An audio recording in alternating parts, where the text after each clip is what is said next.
Students, art and culture के perspective से जो important current affairs and news हैं फ्रॉम 25 जून टू 2 जुलाई, उन्हें हम यहाँ पे डिस्कस करेंगे।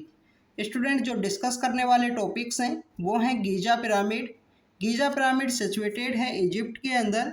हमारे प्राइम मिनिस्टर रिसेंटली इजिप्ट की ट्रिप के लिए गए थे, तो उसी समय में इन पिरामिड्स को भी विजिट किया गया उनके द्वारा।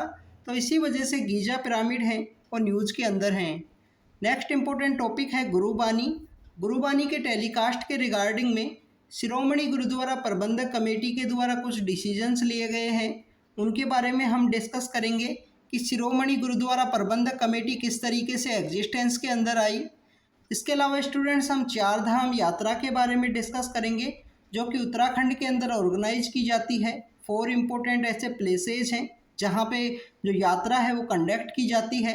ये ऐसे प्लेसेज हैं जो 6 मंथ के लिए क्लोज होते हैं। विंटर के समय में इनको क्लोज कर दिया जाता है और अक्षय तृतीया जो आपको अप्रैल एंड मई के समय देखने के लिए मिलती है, उस समय ये यात्रा है वो स्टार्ट होती है और यहाँ पे जो क्लॉकवाइज डायरेक्शन के अंदर जो राउंडिंग ट्रिपिंग है वो की जाती है। नेक्स्ट इंपॉर्टेंट टॉपिक है महाराजा रणजीत सिंह। महाराजा रणजीत सिंह को जो ट्राइब्यूट है वो पे किया गया। अभी रिसेंटली इनकी डेथ एनिवर्सरी है, उसको इनको याद किया जाता है। इनका जो कंट्रीब्यूशन है उसको हम यहाँ पे डिस्कस करेंगे। और इसके अलावा जो परदोसा टांडवा है, जो परदोसा टांडवा एक कल्चर के पर्सपेक्टिव से न्यूज़ के अंदर में था, जो बेसिकली भगवान शिव से रिलेटेड है, तो उसके बारे में हम यहाँ पे डिस्कस करेंगे इस करंट अफेयर के डिस्कशन में। स्टूडेंट्स, फर्स्ट टॉपिक के बारे में बात करें, गीजा के पिरामिड हैं। गीजा की अगर हम बात करें, जो इजिप्ट की कैपिटल है कायरो, कायरो के जस्ट आउटसाइड में गीजा सिचुएटेड है, आउटस्कर्ट्स में कायरो के, और वहीं पे इन पिरामिड्स को बनाया गया है। स्टूडेंट्स, ये पिरामिड्स काफ़ी जो अलग अलग किंग्स हैं उनके नेम के ऊपर बनाया गया है। बट आपको जो कुफू का जो पिरामिड है, कुफू एक एंशियंट जो इजिप्ट है उसके ग्रेट किंग हुआ करते थे, तो कुफू का जो पिरामिड है सबसे ज़्यादा ओल्डेस्ट आपको देखने के लिए मिलता है और one of the only surviving constructed है जो 7 वंडर्स के अंदर जिसको शामिल किया गया है। बेसिकली कुफू का पिरामिड इस तरीके से आपको देखने के लिए मिलता है और one of the largest building भी है जो अर्थ के ऊपर, जिसको एंशियंट वर्ल्ड के समय इरेक्ट किया गया था। ये जो पिरामिड हैं, जो गीजा के पिरामिड हैं, अगर हम इनके डेट के बारे में बात करें कि कब इनको कंस्ट्रक्ट किया गया है, तो स्टूडेंट्स एग्जैक्ट डेट आपको नहीं देखने के लिए मिलेगी, एग्जैक्ट कहीं पे भी क्लियर नहीं है। पर 26 सेंचुरी जो बीसी का समय है उस समय में इनको बनाया गया था। अराउंड 20 टू 25 ईयर्स का जो समय है इसके कंस्ट्रक्शन के अंदर लगा। और आपको जो बेसिकली जो यहाँ पे स्टोन है, स्टोन को मैक्सिमम यूज किया गया है इन मोन्यूमेंट्स को कंस्ट्रक्ट करने के लिए। अभी भी काफ़ी सारी जो चीज़ें हैं, जो एविडेंस है, वो इनके आर्कोलॉजिस्ट के द्वारा वहाँ पे निकाले गए हैं। काफ़ी सारे यहाँ पे आपको सीक्रेट जो रास्ते हैं वो देखने के लिए मिलेंगे। तो आप देखें कि यहाँ पे जो पोस्ट लाइफ का जो फॉर्मूला है उसके ऊपर ये लोग बिलीव किया करते थे। और जब भी किसी राजा की जब डेथ हुआ करती थी तो आफ्टर लाइफ के पर्सपेक्टिव से जो क्लॉथ है, जो फूड है, जो ज्वेलरी हैं, सब कुछ आपको वहाँ पे देखने के लिए मिलेगा। बट जब से इनका जो आर्कोलॉजिस्ट के द्वारा इनका जब सर्च किया गया, एक्सकवेशन किया गया, तो इनका ओनली जो रेलिक्स हैं वो भी आपको नहीं देखने के लिए मिलती हैं वहाँ पे इन पिरामिड्स के अंदर, प्रेजेंटली इन चैम्बर्स के अंदर में। अगर हम बात करें स्टूडेंट्स, हमारे यहाँ पे जो एंशियंट समय की जितनी भी साइट्स हैं वहाँ पे भी आपको पोस्ट लाइफ से रिलेटेड काफ़ी सारे एविडेंस देखने के लिए मिलते हैं। जैसे डॉग को मास्टर के साथ भी बिरूड किया गया है। जम्मू एंड कश्मीर के अंदर जो गुप कराल हैं उन साइट्स के अंदर आपको इस तरीके के एविडेंस देखने के लिए मिलते हैं। जो रिसेंटली एक साइट जिसको ढूंढा गया है जो हमारे इंडस वैली सिविलाइजेशन से रिलेटेड है, नियर द मेरठ के पास जो बागपत का रीजन है वहाँ पे सनोली नाम की साइट जो कि यमुना के बैंक के ऊपर सिचुएटेड है। तो स्टूडेंट्स, वहाँ पे भी आपको जो पोस्ट लाइफ के जो एविडेंस हैं वो देखने के लिए मिलते हैं। तो स्टूडेंट्स, पोस्ट लाइफ जो एंशियंट सिविलाइजेशन जितनी भी हैं वहाँ पे मैक्सिमम सिविलाइजेशंस के अंदर में पोस्ट लाइफ को प्रेडिक्ट किया जाता था। और जब भी किसी राजा की डेथ हुई है तो राजा की डेथ के साथ ही उसका जो सामान है, क्लॉथ है, फूड है, वो वहाँ पे उसकी जो जहाँ पे उसको बिरूड किया गया है वहाँ पे रखा जाता था। तो स्टूडेंट्स, ये बेसिकली गीजा के पिरामिड्स के बारे में है, जो ग्रेट पिरामिड्स हैं। हमारे ऑनरेबल जो प्राइम मिनिस्टर सर हैं वो विजिट के लिए गए थे, तो उस समय में इनके द्वारा विजिट किया गया था यहाँ पे। नेक्स्ट इम्पोर्टेंट टॉपिक के बारे में बात करें तो शिरोमणि गुरुद्वारा प्रबंधक कमेटी है, one of the important institutions हैं गुरुद्वाराज को मेंटेन करने के लिए। रिसेंटली जो गुरुबानी है उसके टेलीकास्ट के रिगार्डिंग में कंट्रोवर्सी क्रिएट हुई, उस वजह से ये जो शिरोमणि गुरुद्वारा प्रबंधक कमेटी है वो न्यूज़ के अंदर है। और रिसेंटली इनके द्वारा यूट्यूब चैनल भी क्रिएट किया गया है जिससे कि वहाँ पे जो लाइव टेलीकास्ट है वो किया जा सके। पहले जो अमृतसर से जो गोल्डन टेम्पल जो है जिसे कि हरमिंदर साहिब गुरुद्वारा के रूप से भी जानते हैं, वहाँ से जो गुरुबानी का जो टेलीकास्ट है एक पीटीसी चैनल से के थ्रू किया जाता था। बट रिसेंटली गवर्नमेंट के द्वारा, जो पंजाब की स्टेट गवर्नमेंट है, उनके द्वारा लॉ को चेंज किया गया। अगर हम बात करें शिरोमणि गुरुद्वारा प्रबंधक कमेटी किस तरीके से एग्जिस्टेंस के अंदर आई, तो स्टूडेंट जो क्रिश्चियन मिशनरीज हैं and even the Arya Samaj है उसके अगेंस्ट में वहाँ पे एक मूवमेंट है वो शुरुआत होता है। और मूवमेंट का बेसिक मोटिव यही था कि जो सिखिज्म का जो डिग्रेडिंग जो प्रिंसिपल्स हैं उनको यहाँ पे स्टॉप करना है।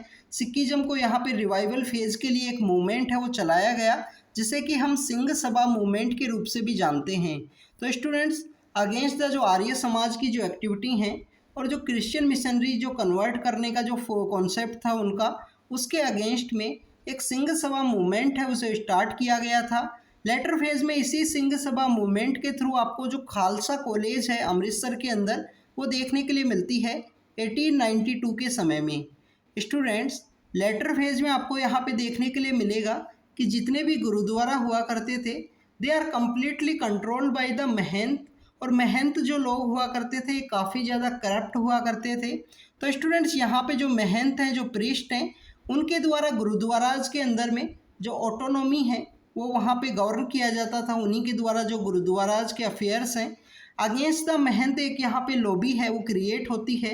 1920 के समय में एक बिग गैदरिंग है वो यहाँ पे क्रिएट होती है।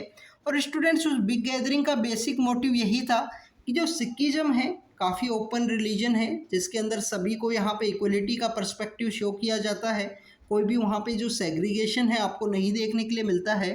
तो स्टूडेंट जो सिखिज्म है उसके पर्सपेक्टिव से यहाँ पे महंत्स के द्वारा जो करप्ट प्रैक्टिस की जाती थी उसके अगेंस्ट में गैदरिंग होती है। और महंत्स का जो मास बेस है, जो जनता के जो पब्लिक के अंदर जो बेस है वो काफ़ी कम हुआ करता था। और यहाँ पे जो गैदरिंग है वो यहाँ पे जो उनका मास बेस होने की वजह से महंत्स को कम्प्लीटली यहाँ पे जो गुरुद्वाराज हैं उनसे निकाला जाता है, उनको पावर से विड्रॉ किया जाता है, टॉपल डाउन किया जाएगा उनको। तो उन्हीं की जगह पे यहाँ पे जो शिरोमणि गुरुद्वारा प्रबंधक कमेटी है वो एग्जिस्टेंस के अंदर आती है। अगर हम शिरोमणि गुरुद्वारा प्रबंधक कमेटी की बात करें तो इसका जो हेडक्वार्टर है हरमिंदर साहिब जो कॉम्प्लेक्स है, जो गोल्डन टेम्पल है, उसी के पास में से उसी के अंदर सिचुएटेड है तेजा सिंह समुद्री हॉल, जिसे कि शिरोमणि गुरुद्वारा प्रबंधक कमेटी के हेडक्वार्टर के रूप से जाना जाता है। अगर हम बात करें अकाली दल की तो अकाली दल भी स्टूडेंट जो एक टास्क फोर्स के रूप में इसको क्रिएट किया गया था। शिरोमणि गुरुद्वारा प्रबंधक कमेटी की जो टास्क फोर्स है उसी के रूप में इसको क्रिएट किया गया। अगर हम बात करें जो कांग्रेस का गया सेशन ऑर्गेनाइज हुआ तो उस गया सेशन के अंदर जो इस तरीके से जो प्रीस्ट की करप्ट प्रैक्टिस के अगेंस्ट में शिरोमणि गुरुद्वारा प्रबंधक कमेटी को कॉन्स्टिट्यूट किया गया था, तो उसे वहाँ पे गया सेशन के अंदर एंडोर्स किया गया था कांग्रेस के द्वारा। लेटर फेज में आपको देखने के लिए मिलेगा कि जो ब्रिटिश गवर्नमेंट है उनके द्वारा गुरुद्वारा एक्ट है उसे पास किया जाता है और शिरोमणि गुरुद्वारा प्रबंधक कमेटी को एक डेमोक्रेटिक बॉडी के रूप में क्रिएट किया गया 1925 के एक्ट के थ्रू। स्टूडेंट्स शिरोमणि गुरुद्वारा प्रबंधक कमेटी के द्वारा जितने भी गुरुद्वारा पंजाब, इसके अलावा हिमाचल प्रदेश, चंडीगढ़ के अंदर हैं, उन सभी गुरुद्वाराज को इनके द्वारा गवर्न किया जाता है, मैनेज किया जाता है। जो भी रिलीजियस अफेयर्स हैं, जो कोड ऑफ कंडक्ट है, उसको वहाँ पे मैनेज किया जाता है शिरोमणि गुरुद्वारा प्रबंधक कमेटी के द्वारा। स्टूडेंट्स आपको पता होना चाहिए कि कुछ ऐसे गुरुद्वाराज भी हैं जो काफ़ी फेमस हैं, आउटसाइड पंजाब भी आपको देखने के लिए मिलते हैं, जैसे कि नांदेड़ के अंदर है हजूर साहिब, पटना साहिब आपको देखने के लिए मिलता है जो पटना के अंदर है, और एक गुरुद्वारा आपको उत्तराखंड के अंदर देखने के लिए मिलता है जो काफ़ी फेमस है, हेमकुंड साहिब। स्टूडेंट्स हेमकुंड साहिब के लिए जो चार धाम यात्रा है जिसे हम इसी लेक्चर के अंदर डिस्कस करेंगे, चार धाम यात्रा के दौरान ही जो यात्री हैं वो हेमकुंड साहिब के लिए भी विजिट करते हैं, तो उसके बारे में भी आपको पता होना चाहिए। ये यहाँ पे श्रोमणी गुरुद्वारा प्रबंधक कमेटी के बारे में हमने डिस्कस किया। गुरुबानी की अगर हम बात करें, टेलीकास्ट का हमने डिस्कस किया है। गुरुबानी के थ्रू जो गुरुओं के द्वारा जो भी ज्ञान दिया गया है, उनके जो प्रेज हैं, उन सबको वहाँ पे गाया जाता है। इसके अलावा आपको यहाँ पे जो सूफीज़म से रिलेटेड जो काफ़ी सारे ऐसे जो हमारे पोइट्स हैं, उनको भी ऐड किया गया है उसके अंदर में। जैसे कबीर के जो दोहे हैं, उनको भी ऐड किया गया है। गुरु ग्रंथ साहिब के बारे में अगर हम बात करें, उसको लिविंग गुरु का जो स्टेटस है वो दिया गया है। आफ्टर द 10th सिख गुरु, गुरु गोविंद सिंह के बाद में गुरु ग्रंथ को ही जो लाइव सिख गुरु हैं, जो लिविंग सिख गुरु हैं, उनके रूप में जाना गया है स्टूडेंट्स। नेक्स्ट यहाँ पे हम बात करेंगे महाराजा रणजीत सिंह के बारे में। रिसेंटली महाराजा रणजीत सिंह का जो डेथ एनिवर्सरी था, तो उनका जो कंट्रीब्यूशन है उसे याद किया गया और उनको जो ट्राइब्यूट है वो पे किया गया। स्टूडेंट्स, महाराजा रणजीत सिंह, उनके द्वारा अमृतसर के अंदर काफ़ी कुछ किया गया था। काफ़ी सारे जो बाग हैं, एजुकेशन से रिलेटेड इंस्टीट्यूशंस हैं, तो उससे रिलेटेड भी एक आर्टिकल है जो इंडियन एक्सप्रेस के अंदर ही पब्लिश हुआ था, उसे भी आप रीड करना। महाराजा रणजीत सिंह, जिन्हें कि लॉयन ऑफ पंजाब, शेर पंजाब के रूप से भी जाना जाता है, इन्हीं के द्वारा ही जो अफगान इन्वेडर्स हैं उनको स्टॉप किया गया। इनके द्वारा अफगान का जो अटैक हुआ करता था इंडिया के अंदर में, उनको इनके द्वारा स्टॉप किया गया था। हजूर साहिब जो गुरुद्वारा है नांदेड़ महाराष्ट्र के अंदर में, जो कि रेस्टिंग प्लेस है गुरु गोविंद सिंह जो 10th सिख गुरु हैं उनका, तो स्टूडेंट्स उनको भी कंस्ट्रक्शन के रिगार्डिंग में जो फंडिंग है वो रणजीत सिंह जी के द्वारा प्रोवाइड की गई थी, जिन्हें कि महाराजा रणजीत सिंह के रूप से जानते हैं। स्टूडेंट्स, जो रणजीत सिंह का जो टाइम पीरियड है, उस समय में यही एकमात्र ऐसे सोवरिन जो किंग हुआ करते थे इंडिया के अंदर में, जो काफ़ी बड़ी जो लैंड है, ज़मीन है, उसकी टेरिटरी के अंदर रूल किया करते थे। क्योंकि मैक्सिमम वो एरिया जो है वो आपको ईस्ट इंडिया कंपनी के अधीन देखने के लिए मिलेगा उस समय में। अगर हम महाराजा रणजीत सिंह के इम्पोर्टेंट कॉन्ट्रीब्यूशंस की बात करें, तो इनका जो टाइम पीरियड है 1801 से लेकर 1839 का जो समय है वो आपको देखने के लिए मिलता है, जिस समय में महाराजा रणजीत सिंह के द्वारा जो यूनाइटेड पंजाब है, प्रेजेंट समय में जो पाकिस्तान के अंदर जो पंजाब है, उस रीजन तक इनके द्वारा रूल किया गया। स्टूडेंट्स, इनकी जो कैपिटल है वो लाहौर के अंदर हुआ करती थी, और रिसेंटली कुछ ईयर पहले पाकिस्तान गवर्नमेंट के द्वारा लाहौर के अंदर इनकी एक स्टैच्यू है वो भी लगाई गई थी। महाराजा रणजीत सिंह के द्वारा जो मिसल कॉन्सेप्ट हुआ करता था कि जो कंप्लीट सिखिज्म के रिगार्डिंग में जो पर्सन्स हैं वो यहाँ पे डिफरेंट डिफरेंट मिसल्स के अंदर डिवाइडेड थे, तो इनके द्वारा मिसल सिस्टम को ओवरथ्रू करते हुए कंप्लीटली जो सिख पर्सन्स हैं उनको यूनिफाइड किया करवाया गया। इनके एक जनरल हुआ करते थे, हरी सिंह नलवा हैं, उनके द्वारा फोर्ट जो जमरूद है उसे बनवाया गया। खाइबर पास के पास में वो सिचुएटेड है। स्टूडेंट्स, इसी फोर्ट की वजह से जो अफगान इन्वेडर्स हैं उन्हें रोका गया था। इसके अलावा स्टूडेंट्स, इनके द्वारा जो खालसा आर्मी है, इनकी जो ट्रेडिशनल आर्मी है, उसको मॉडर्न वॉरफेयर के अकॉर्डिंग में या वेस्टर्न जो वॉरफेयर है उसके अकॉर्डिंग में अपनी वॉरफेयर को, अपनी जो आर्मी है उसको इन्होंने रीडिज़ाइन किया, रीडेवलप किया गया। आप यहाँ पे एक इम्पोर्टेंट पर्सन का नाम कमेंट सेक्शन के अंदर बताना कि कौन फ्रेंच जनरल हुआ करते थे जिनके द्वारा इनकी जो आर्मी है उसको यहाँ पे मॉडर्नाइज करने में हेल्प की गई थी। आपको स्टूडेंट्स ये नाम्स पता होने चाहिए। आप मेंस के आंसर के पर्सपेक्टिव भी इन जो एग्जांपल्स हैं इन्हें यूज कर सकते हो। Student, second Anglo Sikh war के समय इनकी डेथ होती है, जिसे कि बैटल ऑफ चिनियालवाला के नाम से भी जानते हैं। महाराजा रणजीत सिंह के द्वारा गोल्डन टेम्पल को भी यहाँ पे जो रिकन्स्ट्रक्शन के लिए या रिवाइवल के लिए काफ़ी सारी जो फंडिंग है वो प्रोवाइड की गई थी। तो महाराजा रणजीत सिंह के जो भी इम्पोर्टेंट कॉन्ट्रीब्यूशंस हैं उन्हें आप रीड करना। स्टूडेंट्स, यहाँ पे हम बात करेंगे चार धाम यात्रा के बारे में। उत्तराखंड, जिसे कि देवभूमि के रूप से भी जाना जाता है, भगवान की जो भूमि है, लैंड ऑफ द गॉड्स की जो ज़मीन है उसके रूप से जाना जाता है। वहाँ पे जो चार धाम यात्रा है उसे ऑर्गेनाइज किया जाता है। स्टूडेंट्स, इस चार धाम यात्रा के अंदर अगर हम बात करें, मोर देन 30 लाख के आसपास जो पीपल्स हैं वो विजिट करेंगे, ऐसा प्रेडिक्ट किया गया है। और काफ़ी सारे लोग इस यात्रा के अंदर प्रेजेंटली चल रहे हैं। उनकी डेथ की भी जो न्यूज़ हैं वो आई हैं। स्टूडेंट्स, वो उसका रीज़न है कि एक तो हायर जो एल्टीट्यूड के ऊपर सिचुएटेड होने की वजह से और लोगों को यहाँ पे ट्रैकिंग की प्रैक्टिस ना होने की वजह से चार धाम यात्राज के अंदर डायरेक्टली जाना उनकी हेल्थ के ऊपर इफ़ेक्ट कर सकता है। इसलिए अगर आप किसी को भी जाना है तो बिफोर प्रैक्टिस करके आप जाइए चार धाम यात्रा के अंदर। चार जो इम्पोर्टेंट यहाँ पे सेक्रेड प्लेस हैं वो है बद्रीनाथ है, केदारनाथ है, गंगोत्री एंड यमुनोत्री। इन चार इंपॉर्टेंट प्लेसेस के ऊपर यहाँ पे विजिट किया जाता है। स्टूडेंट्स इन चार इंपॉर्टेंट प्लेसेस को मैप के अंदर आप ज़रूर से प्रैक्टिस करना। स्टूडेंट्स इन्हीं 4 प्लेसेस को Adobe of God and goddess के रूप में भी यहाँ पे माना गया है। और ये जो श्राइन्स हैं हाई एल्टीट्यूड के ऊपर सिचुएटेड हैं और 6 मंथ के लिए ही ओपन होती हैं। 6 मंथ के लिए एनुअली आपको क्लोज देखने के लिए मिलती हैं। आफ्टर द दिवाली या विजयदशमी के बाद में इनको क्लोज किया जाता है। स्टूडेंट्स इस चार धाम यात्रा का एक यहाँ पे आपको पता होना चाहिए इम्पोर्टेंट फैक्ट कि इसको क्लॉकवाइज डायरेक्शन के अंदर ही इसको कंप्लीट किया जाता है। इनिशियली ये जो यात्रा है यमुनोत्री नाम का जो प्लेस है जहाँ से यमुना ओरिजिन होती है, गंगोत्री जहाँ से गंगा ओरिजिन होती है, फिर केदारनाथ और फिर बद्रीनाथ के लिए यहाँ पे विजिट करते हैं। यहाँ पे आपको बद्रीनाथ जो है वो आदि गुरु जो शंकराचार्य हैं उनके द्वारा इसको बनाया गया था। आपको जो यहाँ पे केदारनाथ है वो जो वन ऑफ द ज्योतिर्लिंग आपको देखने के लिए मिलता है जो भगवान शिव को डेडिकेटेड है। तो ये देखिए यमुनोत्री है, गंगोत्री है, इसके अलावा केदारनाथ है और बद्रीनाथ है।